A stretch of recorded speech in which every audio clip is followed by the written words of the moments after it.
Hey guys, how's it going? Michael Troy here, and today we're looking at the Vision and Scarlet Witch miniseries from 1982.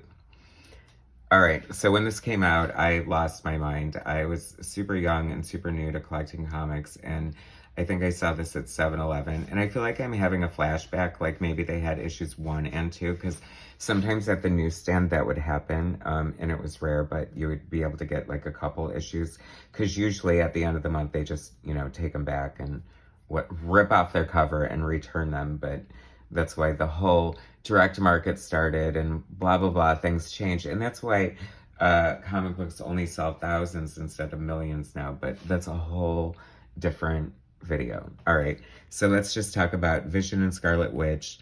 I have always loved the Scarlet Witch. I'm always drawn to the strong female characters. We can get into the psychoanalysis on that later. But anyway, I love this series so much. First of all, it is written by Bill Mantlo, who was like one of my favorite writers, I guess, because he wrote a lot of stuff that I liked, is probably the main reason. Rick Leonardi, I love Rick Leonardi's art. If you're not a fan of Rick Leonardi, you need to be. He's phenomenal. He's been around forever, and he's still working and just still doing killer stuff. It's inked by Ian Aiken and Brian Garvey. They're they're not like my favorite inkers for Rick Leonardi here, but I much prefer when Terry Austin inks him. But if it were up to me, Terry Austin would ink everybody. And so this is fun. This is just Wanda and Vision, and this is probably, served as some inspiration for the WandaVision series, maybe. I mean, it's showing them very domestically. I guess that's kind of the sad tragedy of the Scarlet Witch, is that I'm kind of digging some of this inking here. I'm changing my mind about the inkers as we go along, because it actually looks pretty good. I mean, you have to keep in mind that this is like the next best thing to toilet paper that it's printed on, and the printing, just the coloring, the whole printing was just cheap and terrible, but it kept comics, cheap and affordable, and getting them into kids' hands. Oh my gosh, free full color Marvel poster. I said in my last video, not that these are in chronological order, but, or chronological if you speak English. But to get this Michael Golden poster, if you've ever seen this Michael Golden poster, it is freaking amazing. And evidence that Todd McFarlane did not invent the spaghetti webbing, because it's right there. So there. Bubble Yum. I used to love Bubble Yum. Anyway, there's so much fun going on here and great artistic stuff. Actually, it's really artistic. I love it. It's funny, when I first saw Vision face, I was like, oh my gosh, he's totally kept copying off of Kitty Pryde. Imagine that.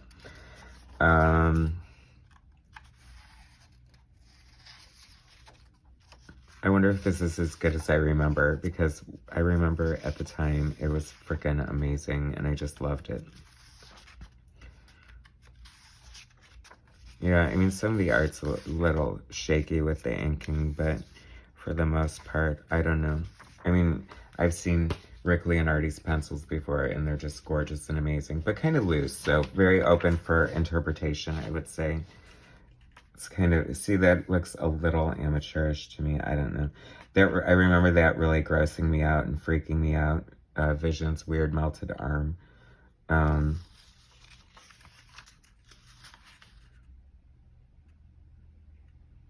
So, just a lot going on. We get Quicksilver.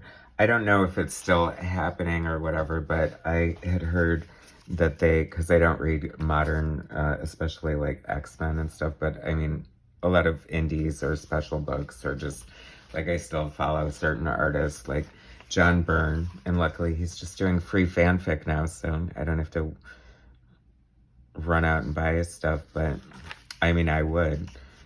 There are certain artists that I just definitely buy everything they do. As much as I like Rick Leonardi, like, I don't think I buy everything he does per se, especially some of the current stuff, and just like, I don't know, I just can't relate to the characters anymore. They just seem like two-dimensional versions of what they're supposed to be, because they all come from this period, like the 60s, 70s, and 80s. This is when they didn't have, like, you know, history to fall back on and just rehash the same stuff over and over again. I think that's kind of a symptom of fans becoming professionals, and I'm not dogging that because I think that I fall under that category in a way. But, you know, it's like fans want to do the things that they love or the stories that they grew up with and stuff. And, you know, these guys didn't have that. So they're just kind of making things up and drawing great stories. How cool is that? Teasing Captain Marvel, Monica Rambeau, who I love. So this is a 4-issue limited series, but I only have 3 issues for some reason. So there will be no spoilers. But look at how great this cover is. Blood Brothers. I mean, do you guys know the history between Vision and Wonder Man? Vision had his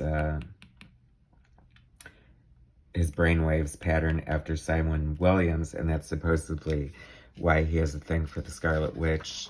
And like when they resurrected Vision, Scarlet Witch wanted him to use his brain patterns again so he would love her and blah, blah, blah. And it didn't happen. And it was so great and so much drama and so fantastic. And I love Simon Williams. He's an actor who's a superhero, and he wears this ridiculous red smoking jacket and those red sunglasses. And he's got like his violet hair, and his ionic eyes. Very cool. She-Hulk. You can show up in any comic you want. I love She-Hulk. Yeah, I think it's weird. I don't know. And it's also a little weird that the inkers are a team. Ian Aiken and Brian Garvey. Well, I mean, I guess that it's not weird for artists to have assistants and stuff. That's cool. Ultron there, and then Vision without like getting his lobotomized or whatever. That's kind of creepy because there's nothing in his head. The Grim Reaper. Oh, that looks like a really high-tech Parker Brothers Spider-Man video game. Was that also, or that was Activision, the one who did Pitfall Harry, but that looks just about as slick and as exciting. Could you guys, if you're like super young, you're dying laughing looking at that. I know you are. Anyway, nobody super young watches my channel. This is, now I feel, and I could be wrong, but I like the idea of comics, of being able to order a subscription from the company just to keep comics alive. I mean, everybody's getting everything delivered. And plus, you always got like a huge discount, like for doing it.